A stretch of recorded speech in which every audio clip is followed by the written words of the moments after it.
विधि 22 साल की नवयुवती थी, जिसका अपनी दादी के अलावा दुनिया में कोई नहीं था। अचानक एक दिन दादी की मौत हो गई। विधि अब दुनिया में बिल्कुल अकेली रह गई थी। उसके बॉयफ्रेंड सनी के अलावा अब उसका इस दुनिया में कोई सहारा नहीं था। एक दिन विधि दादी की अलमारी खोलती है, जिसमें उसे एक पुरानी बैंक की पासबुक और लॉकर की चाबी मिलती है। विधि बहुत हैरान हो जाती है। वो जानती थी दादी कितनी मुश्किलों से घर चला रही थी। फिर ऐसे में उनके पास से मिली ये लॉकर की चाबी देखकर विधि के मन में सवालों की झड़ी लग गई थी। ऐसा क्या है उस लॉकर में जिसके बारे में दादी ने उसे आज तक नहीं बताया? सवाल बहुत सारे थे जिनका जवाब ढूंढना था। दादी की डेथ सर्टिफिकेट लेकर जब वो बैंक पहुंची तो उसे दादी की लॉकर का एक्सेस मिल गया। उत्सुकतावश उसने लॉकर खोला तो उसमें सिर्फ उसे कुछ कागज दिखाई दिए। विधि कागज लेकर घर लौट आई। उन कागजों के मुताबिक मंथनपुर में एक बड़ी हवेली दादी के नाम थी।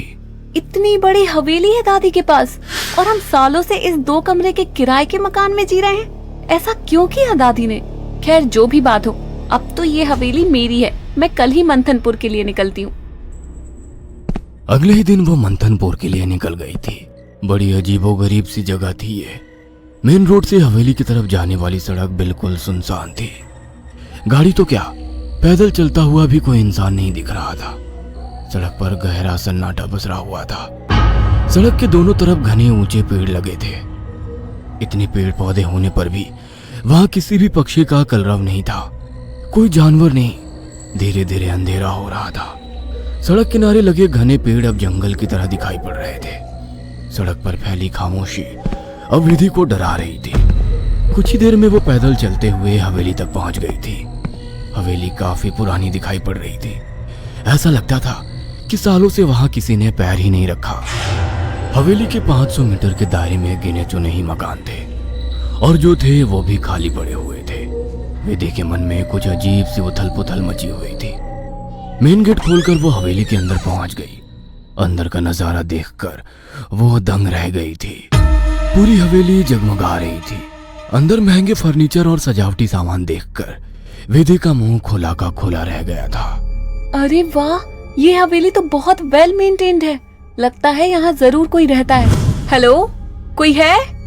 कोई है यहाँ? विधि पूरी हवेली में घूमकर वहां रहने वाले व्यक्ति को ढूंढ रही थी। ढूंढते ढूंढते वो हवेली के अंदर आकर देखने लगती है। तभी एक बूढ़ी औरत ना जाने कहां से विधि के सामने आ जाती है। बूढ़ी के चेहरे पर गहरी झुर्रियां थी और कमर झुकी हुई थी। काला लबादा पहने, आधा मुंह पल्लू में छिपाए, वो औरत बेहद डरावनी लग रही थी। आउच! डरा दिया आपने। क्यों आई हो यहाँ? लौट जाओ। मैं कहीं नहीं जाने वाली, ये मेरी हवेली है। बाय द वे, आप कौन? यहाँ कोई नहीं रह सकता, शैतान रहता है यहाँ। लौट जाओ। शैतान? Very funny. अच्छा, तो हवेली हड़पने के लिए ये स्टोरी बनाई है आपने?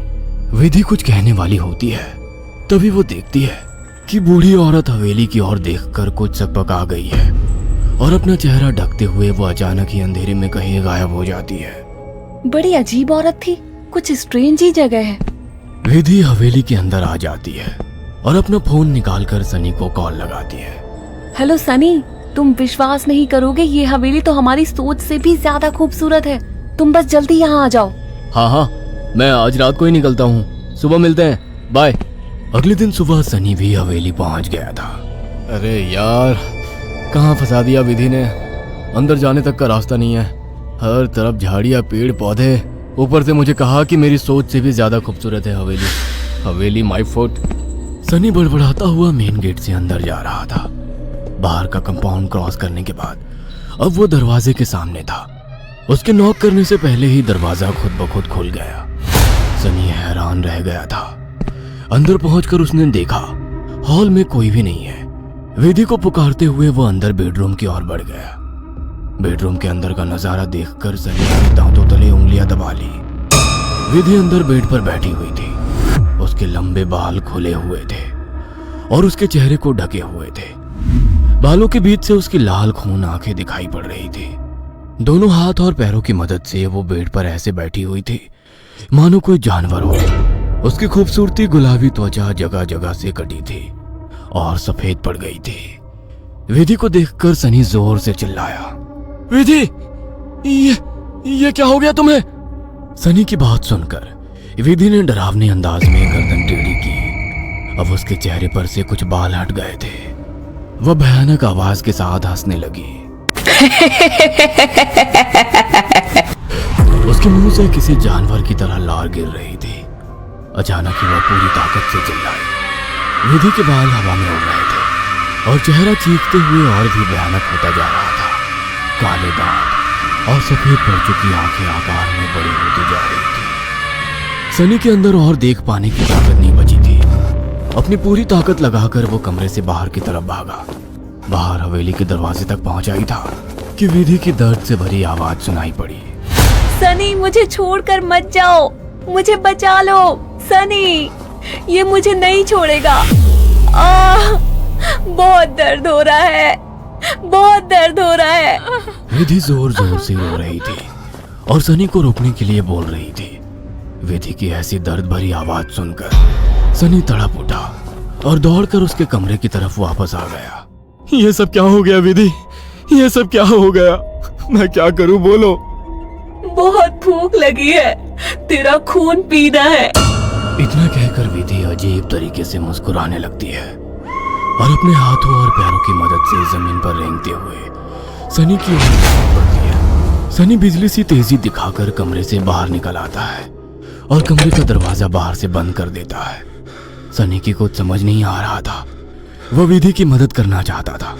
उसे ऐसी हालत में छोड़ना उसे मौत के मुंह में धकेलने जैसा था। वह बाहर जाकर मदद मांगने का निर्णय लेता है और तुरंत बाहर निकल आता है। हवेली के अंदर दूर दूर तक केवल सन्नाटा छाया हुआ था। अंदर से रह रहकर विधि की दर्द भरी चीखें सुनाई दे रही थी। मदद की उम्मीद में सनी दौड़ते हुए आगे भागे जा रहा था। तभी उसकी नजर एक चर्च पर पड़ी। चर्च काफी जर्जर हालत में था। सनी इधर उधर देखता हुआ अंदर पहुंच गया। दोनों हाथ आपस में बांधकर वो फूट फूट कर रो रहा था। Please God help me, please. कहाँ जाऊं मैं? किससे मदद मांगू? प्लीज। कोई प्रॉब्लम है क्या? मुझे बता सकते हो? फादर की बात सुनकर सनी सारी बातें फादर को बता देता है। परेशान मत हो डियर, मैं तुम्हें हॉली वाटर दे रहा हूं। जाकर अपनी गर्लफ्रेंड के ऊपर छिड़क देना। God bless. Sunny holy water लेकर हवेली लौट आया था। उसने विधि के रूम का दरवाजा खोला तो वो दीवारों पर चल रही थी। उसके मुंह से खून बह रहा था और वो जोर जोर से हंस रही थी। दरवाजा खुला देख उसने टेढ़ी सी नजर से सनी को देखा और दीवार से नीचे कूदकर उसकी ओर बढ़ने लगी। सही समय पर सनी ने हॉलिव के ऊपर छिड़क दिया। विधि एक जोरदार चीख के साथ दूर जा गिरी और एक काला सा साया कमरे से बाहर की तरफ जाता हुआ दिखाई दिया। विधि, वो चला गया। तुम ठीक हो? हाँ, वो चला गया, लेकिन अब वो अकेला नहीं आएगा। वो बुढ़िया सही कहती थी, ये घर नहीं शैतान का बसेरा है। यहाँ एक नहीं 5 शैतानी ताकत है। जल्दी चलो विधि, हम यहाँ से दूर निकल जाएंगे। सनी विधि को सहारा देकर ले जाने लगता है। तभी विधि की आंखें पलट जाती है और वो सनी को दूर धकेल देती है। सनी जाकर दीवार में टकरा जाता है। तभी फादर वहां आ जाते हैं। मैं जानता था यहाँ एक नहीं बल्कि कई शैतान हैं जो तुम्हें नुकसान पहुंचाने की कोशिश जरूर करेंगे। तुम्हारी दोस्त पोजेस्ड है, यह आसानी से उसका शरीर नहीं छोड़ेंगे। मुझे ही कुछ करना होगा। फादर हॉली वाटर को विधि पर छिड़कते हैं जिससे कुछ पल के लिए शैतान कमजोर हो जाता है। उसी समय वे दोनों उसे बेड से बांध देते हैं। उसके बाद फादर प्रेयर बोलने लगते हैं और वाटर की कुछ बूंदें उसके ऊपर गिराने लगते हैं। विधि पूरी ताकत लगाकर चीख रही थी। फिर कुछ देर बाद अचानक उसने चीखना बंद कर दिया। भयंकर सी आवाज में उसने कहा, ये मेरा शिकार है, तुझे क्या लगता है इसे बचा लेगा? इसके बाद विधि ने झटके से अपने दोनों हाथों पर बंधी रस्सी को खींचकर तोड़ लिया और अपने हाथों और पैरों को उल्टी दिशा में मोड़ने लगी। कट कट की आवाज के साथ उसकी हड्डियों के टूटने की आवाज आ रही थी। विधि की दिल को चीरती चीखों को सुनकर सनी की आंखों से भी आंसू बह रहे थे। फादर ने वाटर छिड़कते हुए विधि के चारों ओर एक गोला बना दिया। अब वो उस गोले से बाहर नहीं आ पा रही थी। फादर लगातार प्रेयर कर रहे थे। अचानक कड़ाक की आवाज आई और विधि की गर्दन पीछे की तरफ घूम गई। विधि का शरीर निढाल होकर जमीन पर गिर गया। सनी पागलों की तरह विधि विधि चिल्ला रहा था। फादर के लिए इस समय सनी की जान बचाना जरूरी था, इसलिए वे उसे घसीटते हुए हवेली से बाहर ले आए और दरवाजे पर वाटर छिड़क कर वहां से बाहर आ गए। सनी अभी भी जमीन पर सिर टिकाकर फूट फूट कर रो रहा था और फादर की आंखों में विधि को ना बचा पाने की तकलीफ साफ दिखाई दे रही थी। अगर आपको हमारी ये कहानी पसंद आई हो तो इसे लाइक और शेयर करना ना भूलें। साथ ही ऐसी और नई कहानियों के अपडेट्स पाने के लिए हमारे चैनल अक्षु टीवी को जरूर सब्सक्राइब करें।